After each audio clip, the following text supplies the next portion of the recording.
नाम ऋषिदेव कुमार है। मैं मुंगेर जिला से बिलोंग करता हूं और मैंने जब आप लोगों को, अपने साथियों को देखा कि आप लोग इस परिस्थिति में फंसे हुए हैं, तो मैं डायरेक्ट आप लोग के पास आया। मुझे सूचना नहीं थी। कोई बात नहीं, इंकलाब के लिए कोई इन्विटेशन की जरूरत नहीं होनी चाहिए। दूसरी चीज, चूंकि आप लोग मुंगेर से परिचित हैं, जहां डर नाम की कोई चीज नहीं होती है। तीसरी बात मैं ये बता दूं कि जब देश के हर कोने में आंदोलन होने लगे, तो इससे ये समझा जाता है कि उस देश की लोकतंत्र वास्तव में है ही नहीं, चली नहीं रही है। और लोकतंत्र खतरे में ही नहीं, लोकतंत्र समाप्ति की ओर जा रही है। इसलिए भाई बंधु, आप लोग युवक हैं, हम भी संघर्ष किए हैं, बहुत जगह संघर्ष किए हैं। आप मेरा संघर्ष अगर 2 लाइन सुनेंगे तो बड़ा आश्चर्य होगा। एक तरफ हम 2 नौकरी का पास किए हुए हैं इस नीतीश गवर्नमेंट में, टीचर का 2 बीटेट और एस्टेट दोनों पास किए हुए हैं, आज तक ज्वाइनिंग नहीं करवाया। सोचिए 3 साल में कितना दर्द हुआ होगा।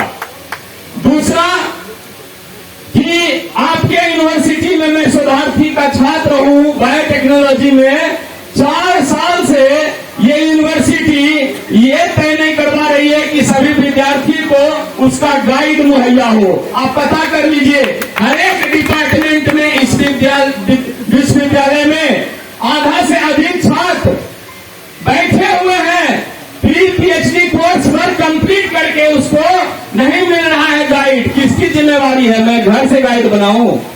ये विश्वविद्यालय की जिम्मेवारी है, सरकार की जिम्मेवारी है कि नहीं? मुझे एक बात कहने में कोई हिचक नहीं, बड़ा अच्छे से कहता हूं भैया, हाथ जोड़ करके आप लोगों को, सब लोगों का सपना होता है, मेरा भी सपना था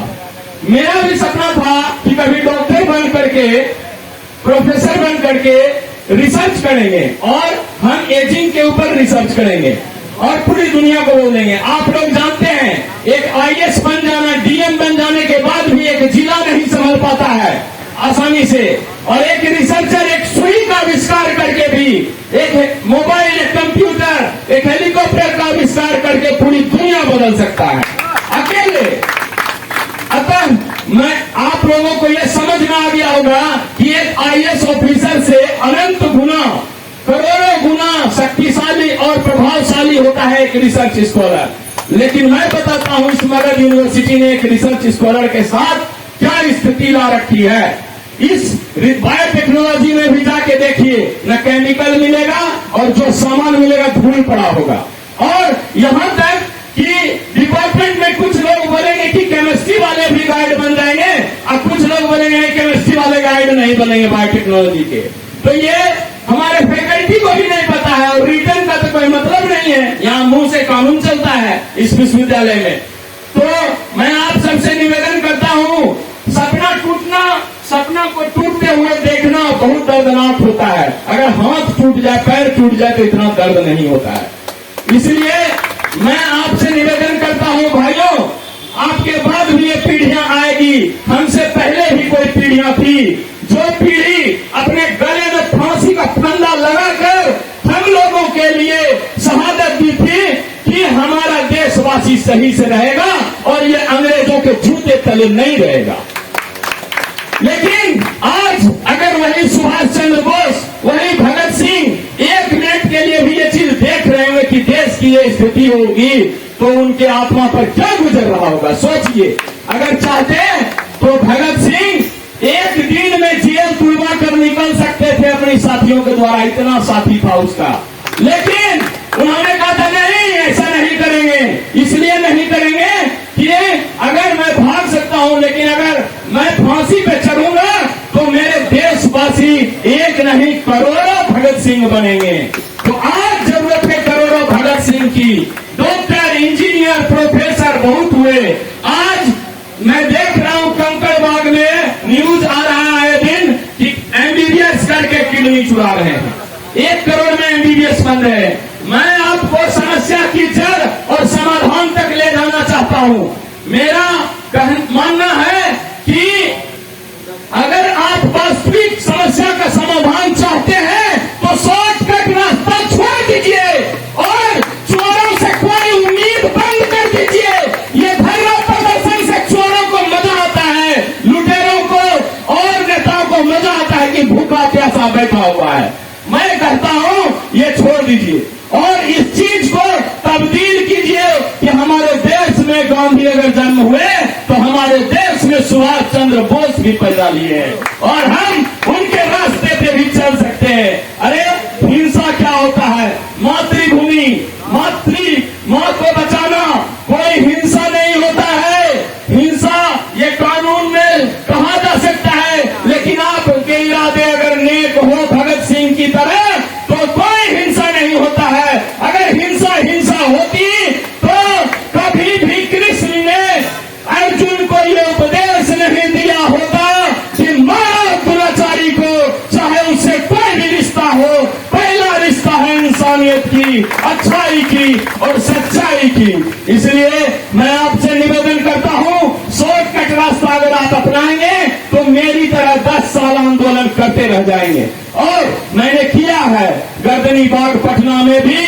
आपके यहाँ के शिक्षा मंत्री कृष्णनंदन वर्मा के जब आवास पर धावा बोला गया तो वहां से आवास से निकल के छोड़ करके भागे थे कृष्णनंदन वर्मा। तो ये सब से, इस ड्रामा से ये लोग बच जाते हैं। लेकिन जब आप सुभाष चंद्र बोस का रूप धारण करेंगे, आप अकेले इस देश को बचा सकते हैं, आप अकेले। क्योंकि सुभाष चंद्र बोस को भी इस देश का मैक्सिमम आबादी उनके सहयोग उस समय नहीं कर रहे थे। उनको विदेशों में जाकर आजाद हिंद फौज की स्थापना करनी पड़ी थी। इसीलिए आप कभी ये आशा नहीं रखे कि पूरा का पूरा जनसंख्या आपके साथ आ जाएगी। आप अकेले काफी है। आपके अंदर वो जज्बात होनी चाहिए, वो ताकत होनी चाहिए, वो बलिदान होनी चाहिए, वो शहादत होनी चाहिए। एक इंसान अकेले काफी है देश और दुनिया को बदलने के लिए। एक इंसान की विचारधारा से दुनिया बदलती है। आपने देखा साम्यवाद एक इंसान से, पूंजीवाद एक इंसान से, आजादी की लड़ाई एक सुभाष चंद्र बोस। तो आप भी तो एक हैं। आप क्यों अपने आप को कमजोर मानते हैं? लेकिन त्याग करना पड़ेगा, नहीं तो छोटी छोटी लड़ाई करेंगे, हम नौकरी पा लेंगे, हम डिग्री पा लेंगे, उसके बाद भी जीवन अंधकारमय होगा। इस बात को याद रखेंगे आप। इसलिए मैं आपसे निवेदन करता हूं, देश बहुत संकट में है।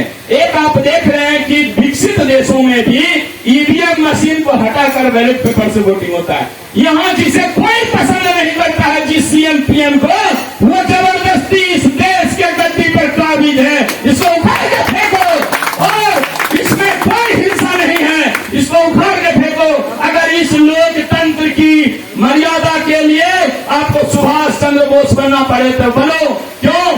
क्योंकि अंग्रेज गए, लेकिन अंग्रेज से भी बुरे विचारधारा वाले लोग आज इस देश की शासन में। आप कहेंगे कैसे? मैं आपको सबूत पेश करता हूं। देखिए, अभी हमारे देश के पीएम सीएम जो जिम्मेवार सारे डिपार्टमेंट के लिए है, एजुकेशन के लिए भी, सब कुछ के लिए, क्या स्थिति है? किसान के लिए ये बनाते हैं बहुत बढ़िया बिल, किसान उसको नहीं समझ पाते हैं। क्यों भैया? शायद किसान से ज्यादा मोदी जी समझते होंगे। फिर हम विद्यार्थी के लिए बनाते हैं अग्निवीर, तो विद्यार्थी नहीं समझ पाते हैं। एक बार इन नेताओं को हम लोग को समझाना पड़ेगा कि हम जो समझते हैं वो समझना शुरू कर दो, नहीं तो हम तुम्हारी स्थिति समझा देंगे कि तुम जहां से उठे हो, वोट पा कर पोछा लगाने वाले, चाय बेचने वाले जहां गए हो, प्रधानमंत्री पद पर और बदल गए हो, वो नहीं चलेगा। पुनः तुम्हें चाय बेचना पड़ेगा अगर हम अपनी वोट वापस कर लें तो। इसलिए मैं आपसे निवेदन करता हूं, मैं कोई एक पार्टी की बात नहीं करता हूं, एक राजनीति नहीं करता हूं। पूरा हिंदुस्तान में आजादी के बाद शायद ही कोई नेता होगा जो इस देश की भला सोचा होगा। बाकी सबका सेवा बना भला सोचा है और हम लोग को डुबाया है। इसीलिए किसी का पक्षधर आंख बंद करके मत बने, किसी पार्टी का, किसी नेता का नहीं। आज विद्यार्थी को बरगलाया जाता है, इसका पक्षधर बन जाओ, उसके पीछे चलो, ये सब बंद करिए और आप अपने दिल की आवाज सुनिए। आप अपना पक्ष लीजिए पहले, तभी दूसरे का पक्ष पक्ष ले पाएंगे। आपका पक्ष होना चाहिए कि आपका गांव, आपका देश, आपका विश्वविद्यालय, आपका यूनिवर्सिटी, आपका सारा पूरा देशवासी खुशहाल हो कि नहीं हो, कि किसी पार्टी को सहयोग करना आपकी जरूरत है? नहीं ना। तो क्या हो रहा है आप बताइए? हम लोग टैक्स देते हैं, जमीन से लेकर एक कागज भी खरीदते हैं ना, पेन भी, तो टैक्स देते हैं कि नहीं देते हैं? दे रहे हैं ना। उस टैक्स का फायदा मैं बताता हूं। उस टैक्स का फायदा यह है आपका कि आपके टैक्स से इस देश में नेताओं की जेब भरती है। इस देश में नेताओं की अगर जेब कहीं भरी हुई है तो उन चोरों की जेब हम जनता के टैक्स से भरी हुई है। और मैं बताता हूं देश का सबसे बड़ा भिखारी कौन है। आप एक बार सोचिए, भिखारी वो होता है जो सैकड़ों लोगों से हाथ फैलाकर मांगता है, वो तो हम देखते हैं। लेकिन इस देश का सबसे बड़ा भिखारी मैं बताता हूं, वही भिखारी इस देश को चला रहा है। उस भिखारी का नाम आप खुद पता कर लेंगे। देखिए, हम कहते हैं कि अंबानी अडानी इस देश को रोजगार दे रहा है, बहुत बढ़िया। तो जब देश सोने की चिड़िया थी तो अंबानी अडानी कहां था? इसका मतलब है कि ये अंबानी अडानी की वजह से हमारा देश नहीं चल रहा है। अंबानी अडानी को ये डांसर रख चुके हैं, नृत्यकार। इसके पैसे पर कौन नाचता है? हमारा प्रधानमंत्री और हमारा मुख्यमंत्री। इस नाचने वालों से आप मत मांगिए कुछ भी। ये नाचना जानते हैं सिर्फ पैसों पर। आप भी अंबानी अडानी बनेंगे, ये नाचेंगे आपके सामने। इसकी कोई इज्जत और धर्म नहीं है। इसलिए मैं आपको ये कहता हूं, जैसे हमेशा कहती है बीजेपी हिंदू की पार्टी, अरे बेवकूफों, इसका ये कोई किसी की पार्टी नहीं है। ये कुछ चंद पैसे वालों की पार्टी बना करके सारे पार्टी अपना गुणगान अपने बेटे बेटियों की भला कर रहा है। आप सरकारी स्कूल में देखिए, राज्य के विश्वविद्यालय में देखिए, हम दावा करते हैं इस विश्वविद्यालय में भी वर्तमान नेता का कोई बेटा बेटी नहीं पढ़ता होगा। है जी एक भी? तो हाथ खड़े करके बोलिए कि वर्तमान सांसद और वर्तमान नेता का एक बेटा बेटी यहां पढ़ रहा है? नहीं। क्यों नहीं पढ़ रहा है? क्योंकि वो इस विश्वविद्यालय को ऐसा बना रखा है कि पढ़ने लायक नहीं बचे। सरकारी विश्वविद्यालय और सरकारी विद्यालयों को ऐसा बना चुका है कि वो पढ़ने लायक नहीं बचे। आज सोनू कुमार का वायरल देखिए, एक छोटा सा बच्चा तमाचा मार दिया खींच के मुख्यमंत्री को, उससे बड़ा तमाचा और क्या होगा? देखिए आप, हम सब बड़े बड़े लोग डरेंगे मुख्यमंत्री से, लेकिन छोटा बच्चा भी नहीं डरता, न पक्ष से न विपक्ष से। कैसा पक्ष कैसा विपक्ष? एक बार इस धरती पे आए हैं, जीने की कोई गारंटी नहीं है कितने दिन जिएंगे। कैसा डर, कैसा पक्ष, कैसा विपक्ष? इसलिए मैं आपसे निवेदन करता हूं, आपकी समस्या तक आता हूं, एक बार मांग करता हूं कि नेताओं से मांग नहीं करता हूं, इन चोर उचक्कों से मेरा आज के बाद कोई मांग नहीं होगा। और मेरा मांग इस देश की जनता से, देश नेता से नहीं है, देश जनता से है। देश नाम किसका है? ईंट पत्थर का नहीं, नदी पहाड़ का नहीं। देश देशवासी ही देश होता है। इसलिए मैं देश से मांगता हूं, मतलब देशवासी से मांगता हूं, किनको वोट देते हैं आप? किन चोर उचक्कों को आप ऊपर पहुंचा रहे हैं जो हमारी इस स्थिति के काबिल है? एक धरना यहां नहीं है। अभी गर्दनी बाग में जाइए, रोज धरना होता है। अभी जिला मुख्यालय में जाइए, रोज धरना होता है। क्यों भाई? ये अंग्रेज बन बैठे हैं कि हम रोज धरना देकर इससे मांग करेंगे महात्मा गांधी की तरह? ऐसा नहीं चलेगा। ये समय बदला है, देश काल पात्र के अनुसार आपको बदलना होगा। मैं भी बदला, मैंने ये रास्ता छोड़ दिया और अपनी रास्ता पकड़ ली कि कैसे इस देश को ठीक करना है। मैंने व्यक्तिगत स्वार्थ छोड़ दिया कि मुझे क्या करना है। मैं देख लिया स्वार्थ करके कुछ नहीं मिलता है, न नौकरी दे रहा उधर, न इधर डिग्री पीएचडी की। तो स्थिति ऐसी है। तो मैंने स्थिति कैसे बनाई? मैंने अपना पॉलिटिकल पार्टी भी बनाया है इसके खिलाफ, और उसका नाम है प्रोटेस्ट ब्लॉक इंडिया।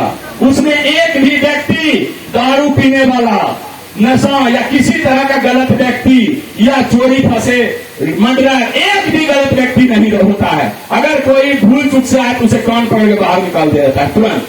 क्योंकि देश में, ये देश को चलाने के लिए आप ही बताइए, आप, मेरा भाई भी अगर चोर उचक्का होगा मैं उसको वोट नहीं दूंगा। क्योंकि देश चलाने के लिए क्या देश चोर चक्रों से चलेगा? अगर आप देंगे वोट जाति से, भाई भतीजा से, तो यही हाल होगा जो हो रहा है अभी।